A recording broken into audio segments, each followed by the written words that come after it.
Vasudevaya.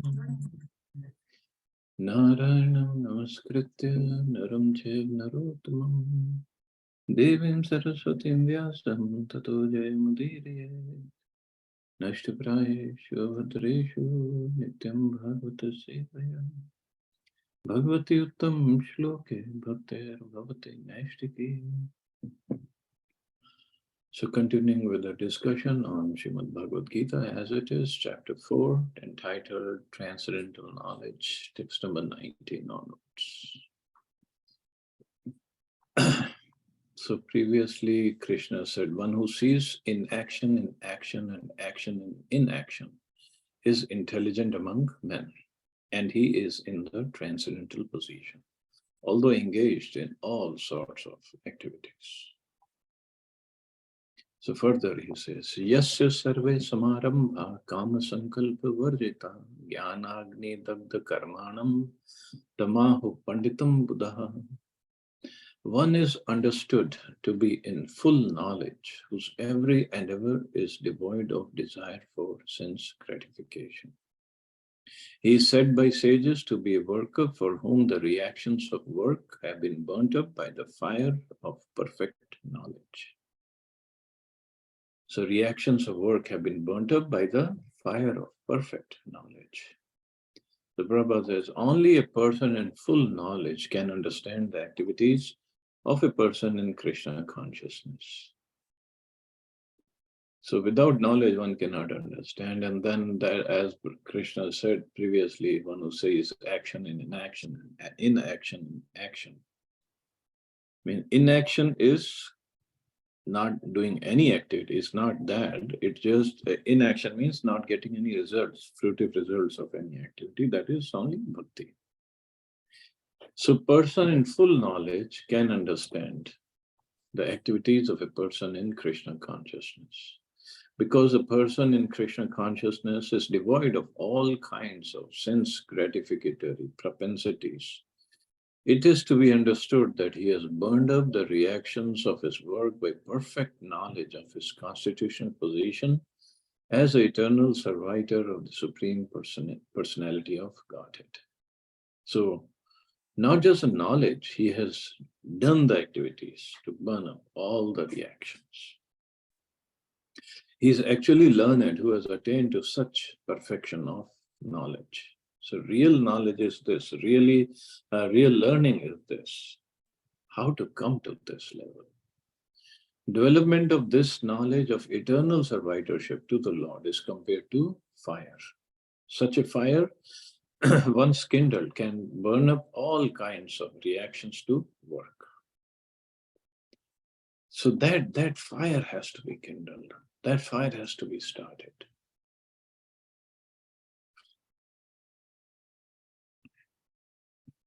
Of course, like when if we are trying to lit up wood with fire. Now it depends how much water or how much moisture is in the wood already. So it will take time for the wood to dry up because of the heat, and in that heat lots of smoke is going to come out. And after that, when all the moisture is gone, then the wood will start burning properly and fire will come out. So similarly, yes, development of this knowledge of eternal servitorship to the Lord is compared to fire. But how much moisture of material desires, sense gratification is there in us, it will take time for the real fire to come out. And when the moisture is there in the wood and we start burning it, first the smoke will come, and smoke is going to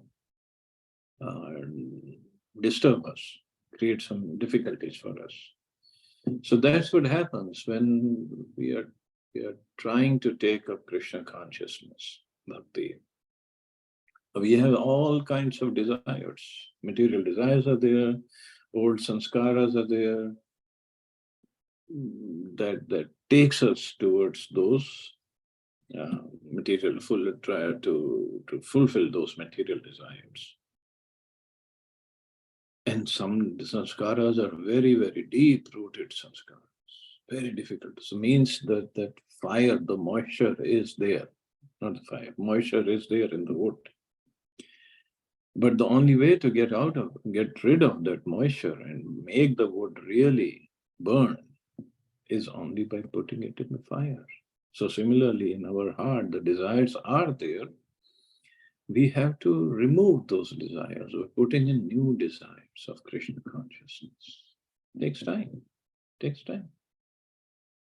So smoke will come out and smoke will create disturbance in our eyes or breathing, but we should not stop the process because that's the only way. And this is what Prabhupada is saying. He has burnt up the reactions of his work by perfect knowledge of his constitution. To come to that level, it takes time. That's all. त्यक्त्वा कर्म फलासंगम नित्य तृप्तो निराश्रया कर्मणि अभिप्रवृत्तो अपि नैव किंचित् करोति सन्. Abandoning all attachment to the results of his activities, ever satisfied and independent, he performs no fruitive action. It doesn't say he performs no action. He doesn't perform any fruitive action, although engaged in all kinds of undertakings. So this is, see, many times people say, oh, Prabhupada only talked about bhakti in Bhagavad Gita. It's not there. It's there. It's completely there. He performs no fruitive action. Is what? Bhakti. There's no other thing. But those who don't see it, those who don't understand what Krishna wants to say, they add their own meanings and own interpretations, own speculations to these verses. And they confuse them. They themselves are confused and they confuse the audience as well.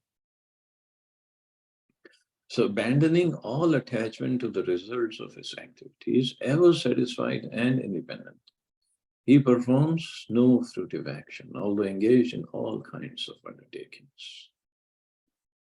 So this freedom from the bondage of actions is possible only in Krishna consciousness, when one is doing everything for Krishna. A Krishna conscious person acts out of pure love for the Supreme Personality of Godhead. And therefore, he has no attraction for the results of the action. And this Krishna is telling all this to Arjuna. So he starts to fight. So means he's telling you should not be attached to the results of your action. And this same thing he covered in that famous verse of Bhagavad Gita, Karmanyevadhikarastha. A Krishna conscious person acts out of pure love for the Supreme Personality of Godhead. And therefore he has no attraction for the results of the action. He's not even attached to his personal maintenance, for everything is left to Krishna. Because this is high level of surrender. Nor is he anxious to secure things, not to protect things already in his possession. Because Krishna himself guarantees this later on in Bhagavad Gita. He says, Yoga Kshemam Vahamyaham. Whatever you have, I'll protect. Vahami Aham. I protect. And whatever you lack, I provide. Who's you? Not to Arjuna, but to devotees who have surrendered unto him. He does his duty to the best of his ability and leaves everything to Krishna. See, Krishna consciousness is not inactivity, means no activity. Prabhupada says he does his duty to the best of his ability. So mean no lack in his actions, no lack in his duties, nothing, not saying that, oh, Krishna, you're the Supreme Personality of God. Yeah, or it's many times, oh, Bhagwan chahenge to ho jayega.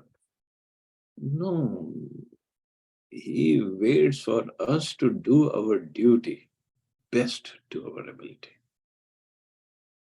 Then he gives the reactions. He takes care of the devotee, no doubt about it.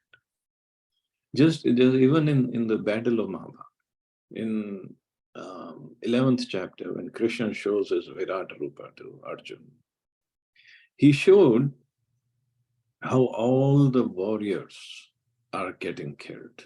Of course, he showed in a very gruesome way, like Drona and Bhishma and Karna, everybody is entering in his mouth of the universal form, and they're getting smashed by his teeth. But nevertheless, he showed to Arjun that all these warriors are going to get killed, and you Pandavas are going to be victorious. But still, Arjun did not say, "Oh, Krishna, you're the Supreme Personality of God. You do the fighting, you do the killing, I'll sit down on the chariot." And Krishna didn't tell Arjun either that you sit down on the chariot, I'll kill everybody, I'll take care of it, don't worry. No, Arjun had to fight. Arjun had to go through all the emotions of a warrior, of a fighter. When his son was killed, so many things went on in the Battle of Mahabharata. Arjun did not give up his duty. He performed his duty as a Kshatriya, as a warrior properly, and Krishna took care of the rest. This is surrender, not that, oh, I'm not going to do anything. So such an unattached person is always free from the resultant reactions of good and bad. It's as though he were not doing anything. This is a sign of akarma, or actions without fruitive reactions. Any other action, therefore devoid of Krishna consciousness, is binding upon the worker, and that's a real aspect of vikarma. Vikarma means actions done against the scriptures, as explained herein before. Again, the word that Prabhupada used, and a word he always, and he has put in his society, a Krishna conscious person, means we have to modify, purify our consciousness. And then our thoughts will change, thought process will change, our activities will change, our dealings with others will change. It will all be based on Krishna consciousness. Right now, we are in bodily consciousness. We are in body consciousness of life. Now, I'm this body. So our activities are based on to give comfort to this body or the byproducts of this body, our relatives, and to protect the interests of this body. I'm Indian, so I have to work in protecting the interests of India. I'm from Delhi, so that's my interest. That's where my interest lies. My community, that's where my interest lies. My religion, that's where my interest lies, because it's all related to the body. I identify myself as this body. As a man, my interest is to protect. My bodily interest as a man, as an engineer, I have to protect myself as an engineer. But these are all bodily designations. Bodily consciousness. Above that, when we come out as a Krishna conscious person, and then we act out of pure love for Supreme Personality of God, then there are no results of our activities. Otherwise, karma phal is there, good and bad, both.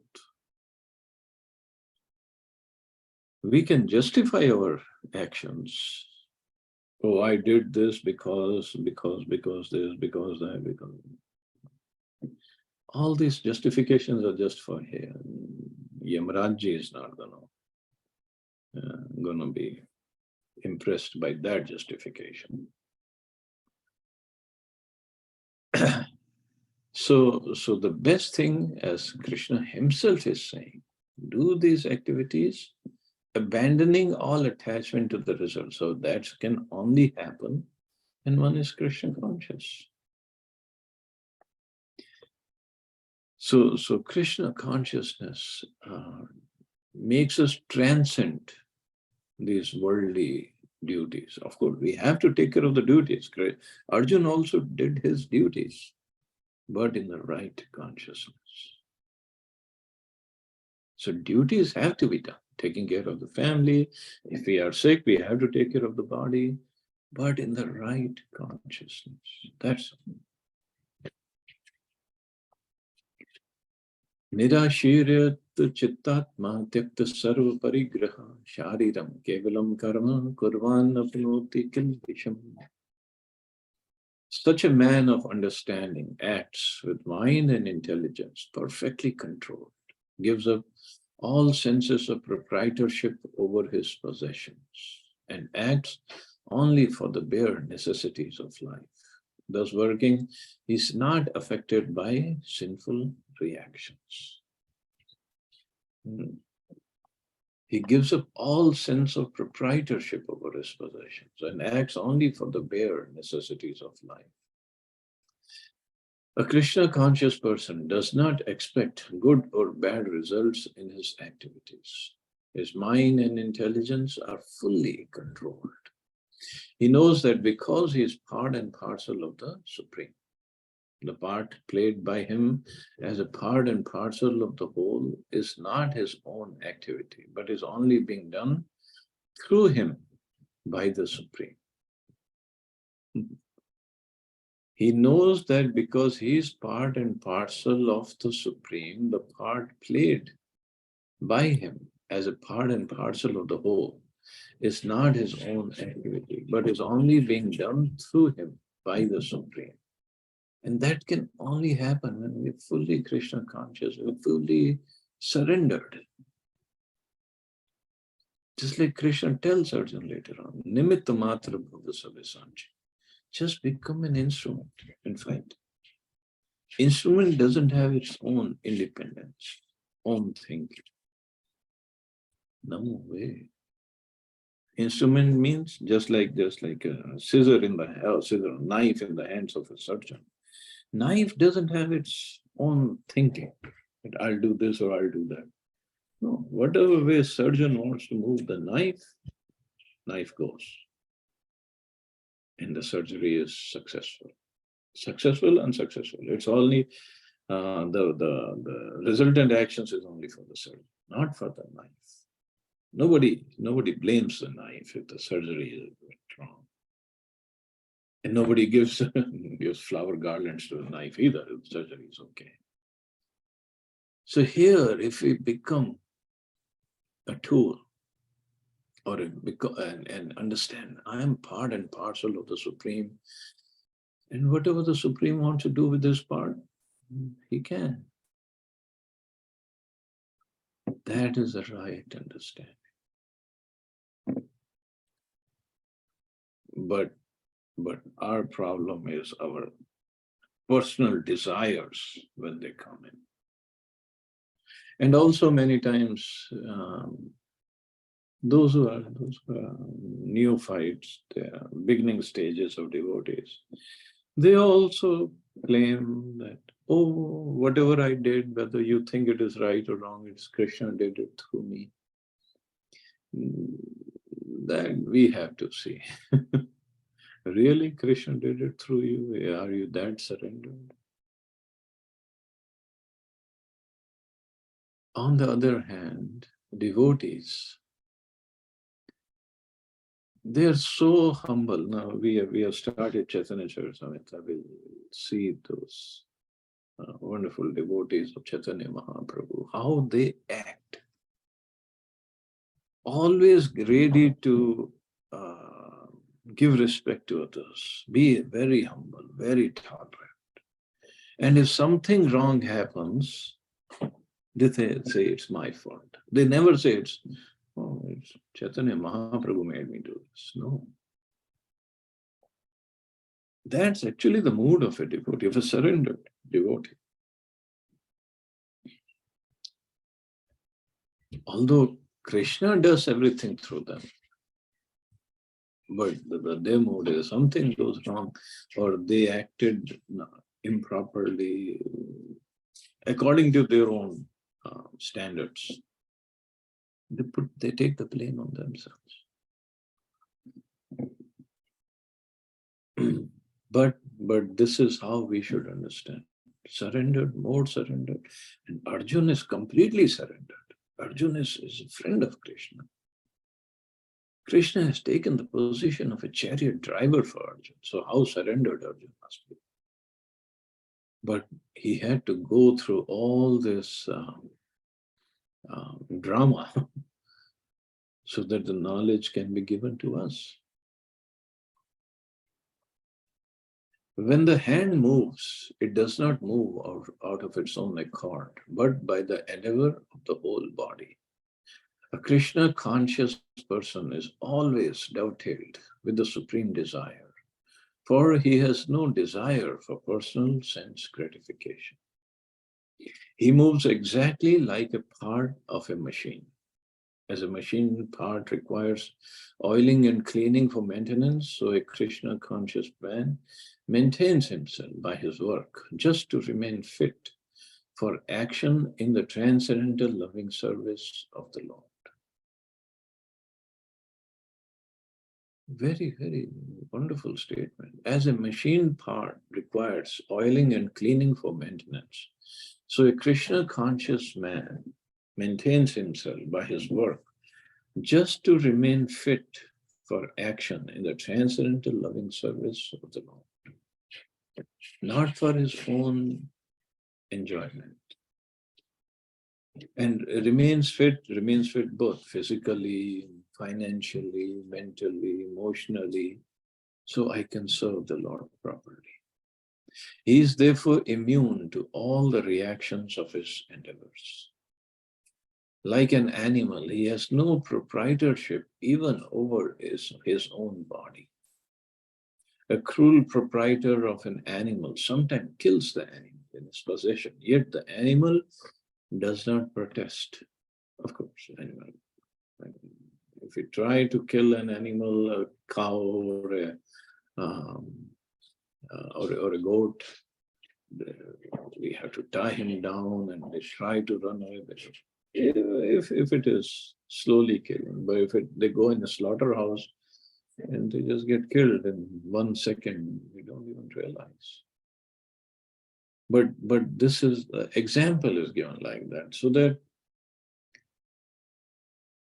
we understand what's the meaning of surrender. Surrender means we have no control, no possession, no proprietorship of anything, or even on one's own body. Of course, Krishna is not a sadist ruler that he's gonna enjoy if he get killed. No, he's gonna protect his devotees. Then he himself promises Arjun and through Arjun to rest of the devotees, I'll protect my devotees. But the test of surrendership will be there. The test will definitely be there. So a cruel proprietor of an animal sometimes kills the animal in his possession, yet the animal does not protest, nor does it have any real independence. A Krishna conscious person, fully engaged in self-realization, has very little time to falsely possess any material object. For maintaining body and soul, he does not require unfair means of accumulating money. Not unfair means. So fair means are okay. So whatever work he has to put in to make fair living, nothing wrong with that. He does not therefore become contaminated by such material sins. He is free from all reactions to his actions. So, so this is surrender. This is complete, have full faith in the Lord. That, yes, you will protect me. But at the same time, he does. Of course, when somebody goes on a very high level, just like I guess we have started Chaitanya Charitamrita, so I'm just thinking of all the examples from Chaitanya Charitamrita only. Chaitanya Mahaprabhu started his Sankirtan at the house of Srivas Thakur. The Kirtan would go on whole night. So one day Chaitanya Mahaprabhu asked Srivas Thakur that you are a Grihastha and you have a big family. There were 4 brothers, Srivas, Srinithi, Shripati, and Sriram. And they have the wives and children. Big house. And that house is still there, Srivas Anand, very close to Yogapith, where Chaitanya Mahaprabhu was born. So Mahaprabhu asked him, you have a big family, and you're a grahastha. Grahastha means they don't go out for begging. Only sannyasis and brahmacharis can. So how do you maintain yourself? And Srivas Thakur, he just clapped 3 times. Mahaprabhu said, Srivas, I'm asking you a very serious question, and you're clapping. How do you maintain yourself? Srivas Thakur again 3 times. Mahaprabhu said, okay, what's the meaning of these 3 claps? Srivas Thakur said, well, Lord, my dear Lord Chaitanya, that we are just completely surrendered to your mercy. So for our maintenance also. So if you don't send anything to our house, then we fast for 1 day. So that was 1 clap. If you don't send anything for 2 days, we again fast 2 claps. 3 days, 3 claps. And after 3 days, if you still don't send, then we'll all go and drown in Ganges and commit suicide. And Mahaprabhu just embraced him and he said, you have that much faith in me. Even if Lakshmi ji, even if a time comes, so that time will never come, that Lakshmi ji has to go door to door begging. This is my promise. There will never be any lack in your house. Anything lacking in your house. So, of course, that state of surrender is very, very high. We're not going to recommend imitating that state. But at least we should appreciate, have full faith in Krishna. He will take care. So our faith and our surrender grow, let it grow gradually. And then we will see, yes, looking back, we can see actually, that yes, Krishna took care of me over there. Yes, Krishna took care of me over there. So that means we can surrender more. And he will take care. He wants to see the purity of our heart. So that's why Krishna is giving for maintaining body and soul, it does not require unfair means of accumulating money. Of course, high surrender, he doesn't even do any fair or unfair means. Krishna takes care.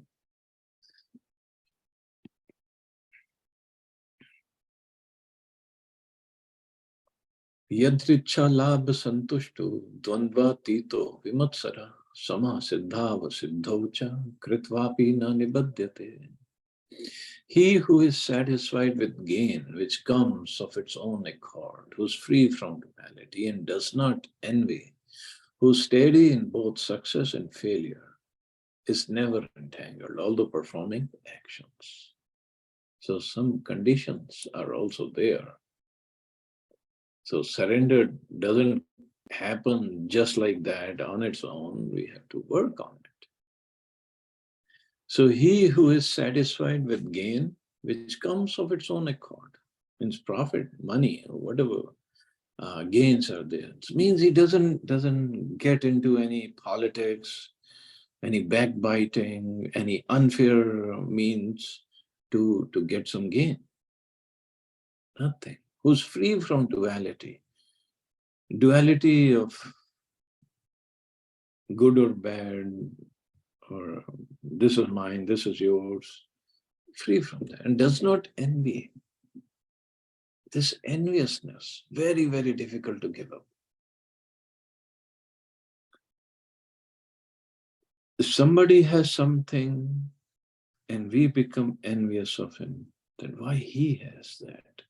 Instead of appreciating that, yes, he must be qualified, he must have done plenty of pious activities. Krishna has mercifully given him everything that he has.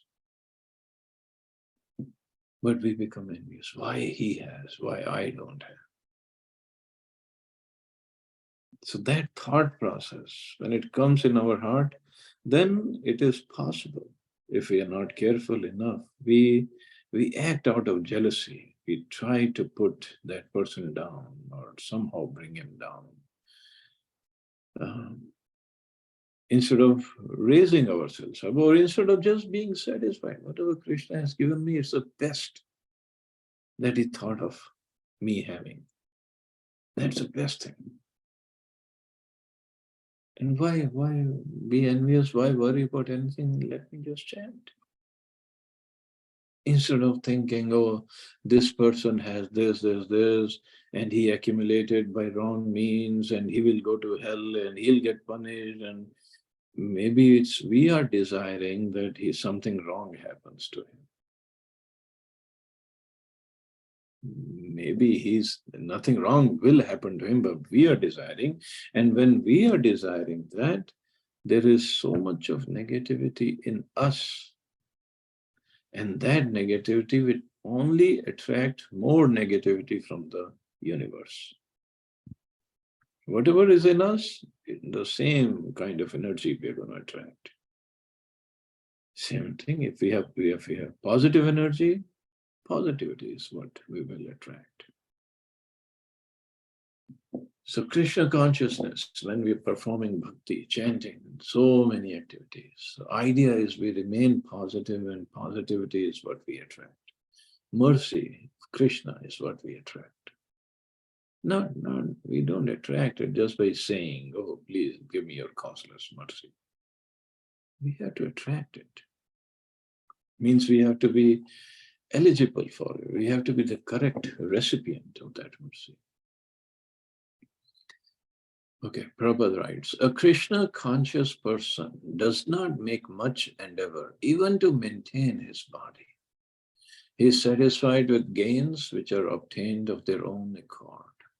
He neither begs nor borrows, and definitely not cheat others, but he labors honestly as far as is in his power, and is satisfied with whatever is obtained by his own honest labor.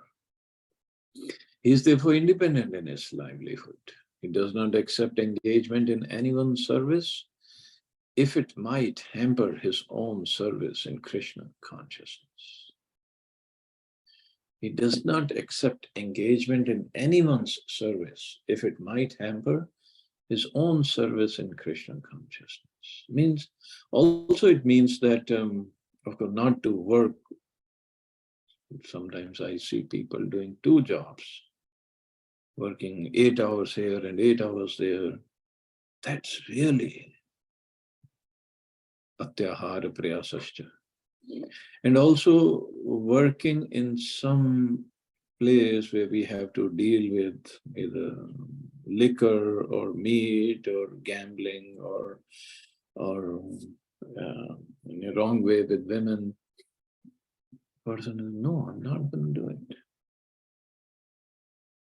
It's not that Krishna, whatever in his destiny, it will come, whether one works in legal way or illegal way. You know, somebody can say selling liquor is not illegal. Not illegal according to our government, but it's illegal according to Krishna's system. So just not going to do it. And Krishna will provide for that person also.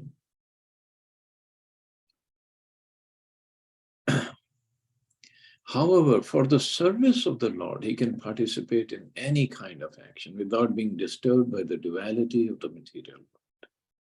The duality of the material world is felt in terms of heat and cold, or misery and happiness, loss or gain, or other things. But here it is, however, for the service of the Lord, he can participate in any kind of action. But that doesn't mean, of course, very, very highly surrendered devotees or acharyas, just like one of the Alvars in South India.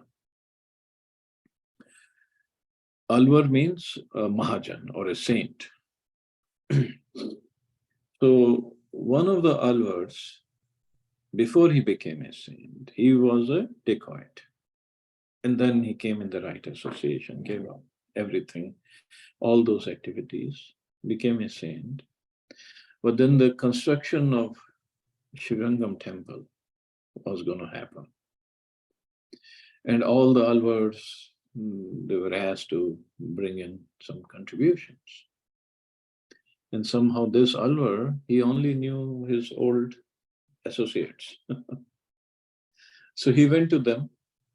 He said, there's a big temple has to be constructed for the Lord, Srirangam. So I need money. No matter how you get it, get me money. So they only knew one way of getting money. So they got him lots of money by stealing, by kidnapping, asking for ransom and other things. So this Alvar, he gave all the collections for the construction of the temple. And then next to that temple, there is this river. I think it is Godavari, but I'm not 100% sure. So he asked all those dacoits to follow him. And they just completely had full faith in that Alvar. So Alvar walked, and he walked on the waters of Godavari river. And all the dacoits thought he is calling us, so we can also walk. So they also started walking, but then they all drowned. Only this Alvar remained, and he came back. The reason why he did was, he said, yes, I engaged them in wrong activity to get money for the Lord in a wrong way. So by serving the Lord, they were all purified. But because their hearts are not cleansed, that they were going to go back and do the same things again. And now in the name of the Lord, they would be doing it. So that won't be right. So he drowned them, killed them all. And in the process, they went back to the spiritual world because they had served the Lord. So if we are up to that level or not, that we have to see. Otherwise, the safe way is just do according to the scriptures.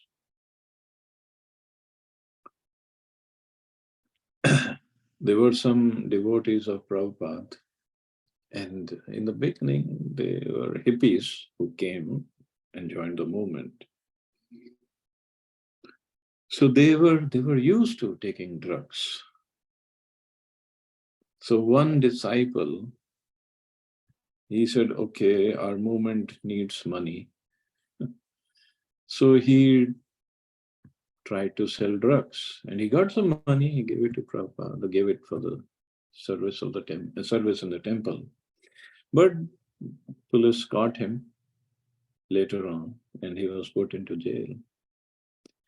So Prabhupada said, I never asked you to bring me that kind of money. Bring me money in this way. So it's good that you will be jailed, so you get rectified and come out, don't do these activities. Krishna, yeah, Prabhupada's, maintenance was amazing. Always he would say, if Krishna wants, he can give us the whole world. These temples of Krishna are run by Srimati Radharani herself. She will provide everything, provided we are eligible, we are qualified. So we don't have to do any wrong dealings to serve. Idea is we have to purify our consciousness. In fact, Srila Bhaktisiddhanta Saraswati Thakur, Guru of Srila Prabhupada, When he opened this Gaudiya Math in Calcutta, and he had opened, one of his disciples gave lots of money, they opened a wonderful temple, big building. They never had this kind of building before. So it was taking lots of efforts to maintain operation and maintenance of that building and the temple. So Bhakti Siddhanta Maharaj, he saw his devotees, they were so much engrossed in money and bringing the things to the temple that they were lacking in their sadhana.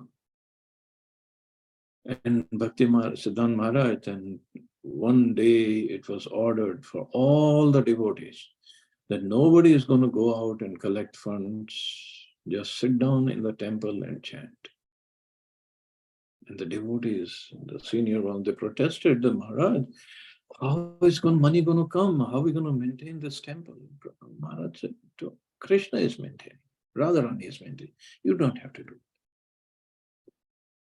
it. Okay, so it was the order of Maharaj. Everybody sat down chanting. Nobody went out for collection and there was no money. Second day, complete chanting, nothing, no else, no other activity.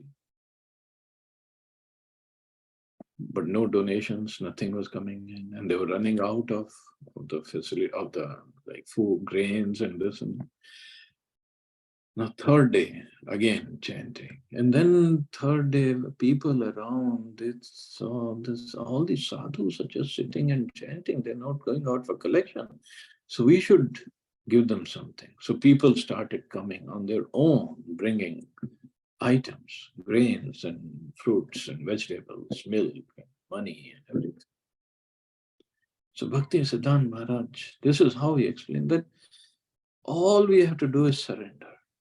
Do our activities in Krishna consciousness. Consciousness has to be taken care of. And Krishna can provide anything and everything. Ultimately, he is the provider, he is the maintainer. Won't he maintain his devotees? Won't he maintain his own temples? It's just when it gets into our consciousness. If I don't go out and collect nothing, then that's the problem. Krishna can do anything and everything. What's difficult for him? Everything is his energy. He is the controller of all the energies, whether it is money or power or strength or anything. Can't he send it to his devotees who have surrendered? That consciousness has to be purified. The faith has to be there. And then when the consciousness is purified, doesn't mean when we'll go home and sleep. We'll do our bhakti properly. And Krishna will provide. He does provide. He has always provided.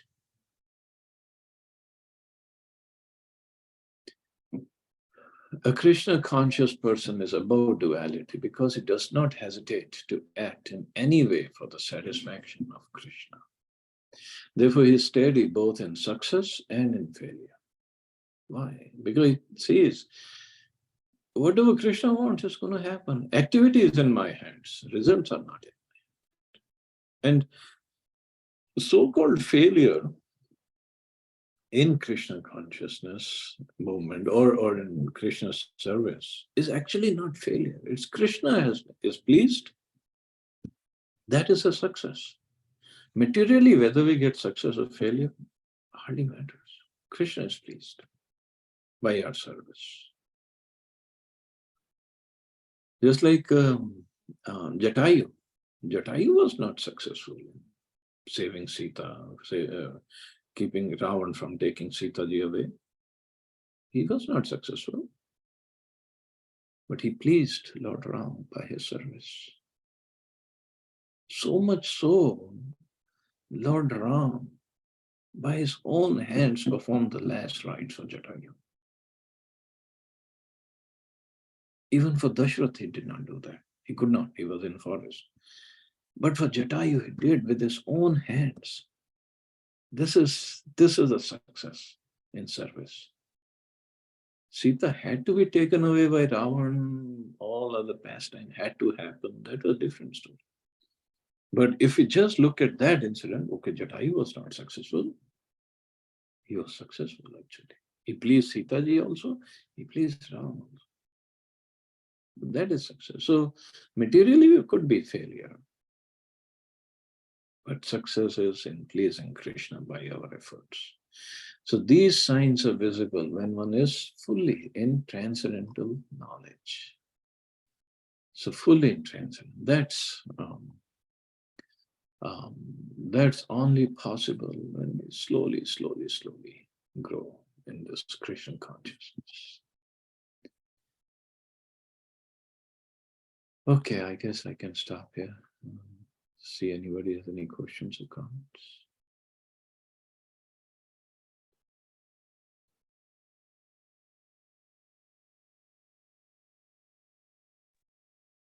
A nice class, Prabhuji. Thank you.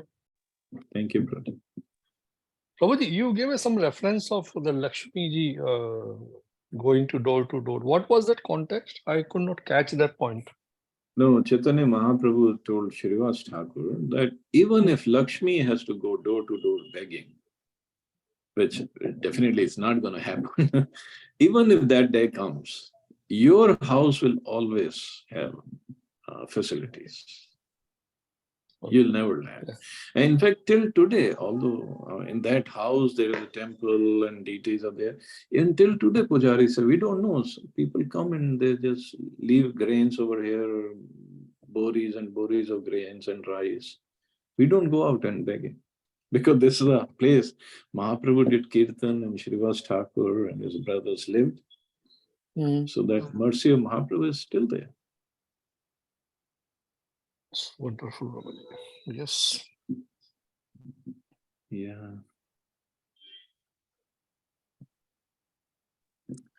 So that place is in Jagannath Puri, Prabhuji? No, Mayapur. Mayapur, okay.